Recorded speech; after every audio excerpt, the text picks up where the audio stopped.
but somebody up there liked Audie Murphy.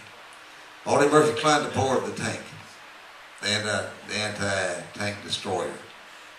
It had been burning for about 3 minutes now, almost totally on fire. He grabbed the anti-tank weapon, checked the serviceability, found out that the weapon was working.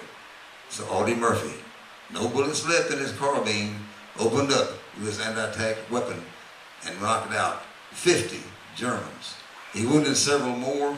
He put 2 companies of Germans in total retreat, even though they had armored backup.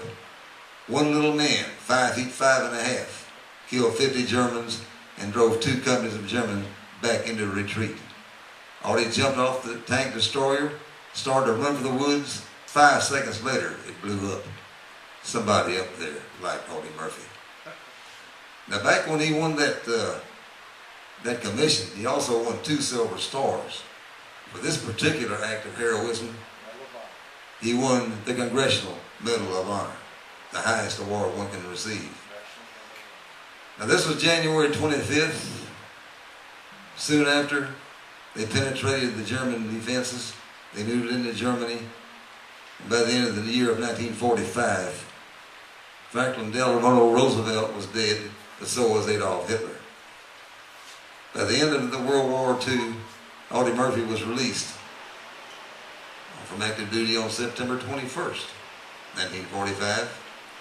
According to documents in the State Department, or in the Pentagon actually, Audie Murphy was credited with having killed 240 of the enemy, wounding several more, capturing even several more after that.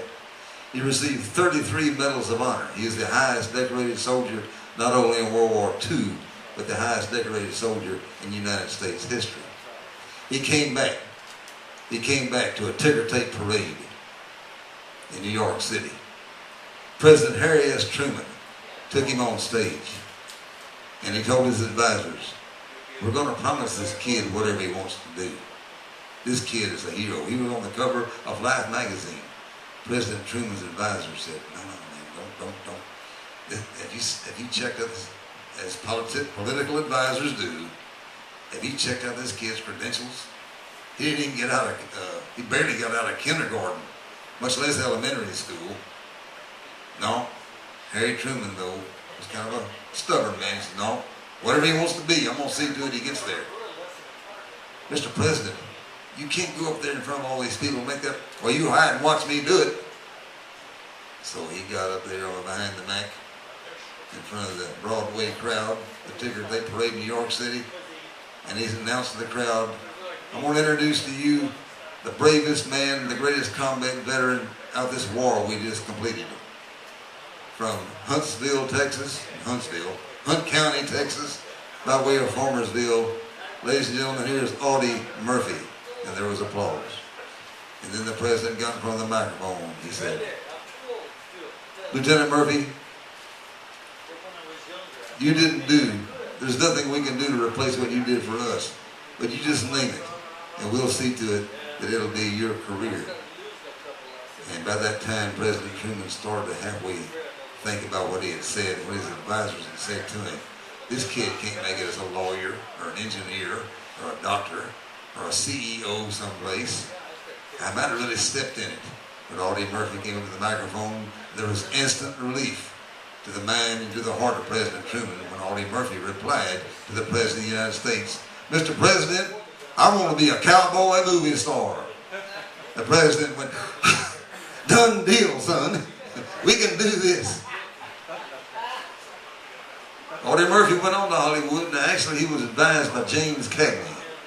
He was his advisor, but after about 2 years, he struggled the first 2 or 3 years in Hollywood. His first film was called Bad Boy. The next one was called Texas, Brooklyn, and Me. And then somebody figured out this kid's a natural. He's good with guns. He grew up on a farm. Why don't we just put this kid, in Western movies? So that's what happened. His first movies were with 20th Century Fox, but he signed a deal in 1950, the Universal International, which was now become Universal Pictures. He did 26 films for Universal over the next 15-year period, 23 of which he starred and all those 26 were Western movies. In 1955, well, actually he had written a book just before it became a movie star called To Hell and Back, about his war experiences. In 1955, that became a movie. Now here's a little trivia question y'all might want to do if you ever meet with Regis Philbin. From 1955 until 1975, To Hell and Back. Now all of you know about Universal Pictures. That's a major film studio in Hollywood. But from 1955 until 1975, this little guy from Hunt County had the biggest grossing picture of the Universal studio chain until that record was broken by a film in 1975 called Jaws. Audie Murphy did 44 films altogether, but as he entered to his mid-30s, what has now been identified as post-traumatic syndrome got a hold of Audie. He was beginning to have bad health, bad dreams, a lot of the shakiness that would naturally come from a person who had endured as much as he had in the combat experiences he had. After all, he had over 400 days on the front lines in that big war. He went to work for a construction company as more or less a consultant, and was flying from Atlanta, Georgia to a place in Virginia, to Roanoke, Virginia, to consult with a plant that was going to distribute some sort of a mechanism that would help the construction field when the pilot, who was not trained for instrument flying, just like Buddy Holly's pilot, crashed into a mountain called Brushy Mountain, not far from Roanoke. Audie Murphy died on May 28, 1971 of that plane crash. His body was found, ironically, and perhaps coincidentally, on Memorial Day of that year. Now, I mentioned Eddie Shaver a while ago. Eddie Shaver passed away on New Year's Eve of 2000. Probably very well, maybe the most gifted guitarist that's been seen over the last. There might be 3 or 4 people that can compare with Eddie Shaver, but he would have been 47 years old. And to add a personal note, as I conclude this little Texas history lesson, folks, I was once in the Army. I was from Fort Worth, but I enlisted in Dallas at the old Cattle Center, the old federal building over there on Commerce. When I raised my hand and was sworn into the Army, I was standing right underneath 2 photos on the wall right above me. There were photos of President John F. Kennedy and Lieutenant Audie Murphy.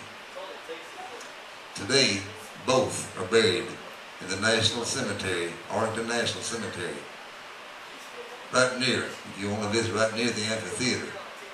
According to statistics, the most visited grave site at Arlington National Cemetery is the grave site of John F. Kennedy. The second most visited grave site at Arlington National Cemetery is the grave of Audie Murphy. Thank you, folks, and go have yourself a historical day and celebrate Chris Christopherson Monday.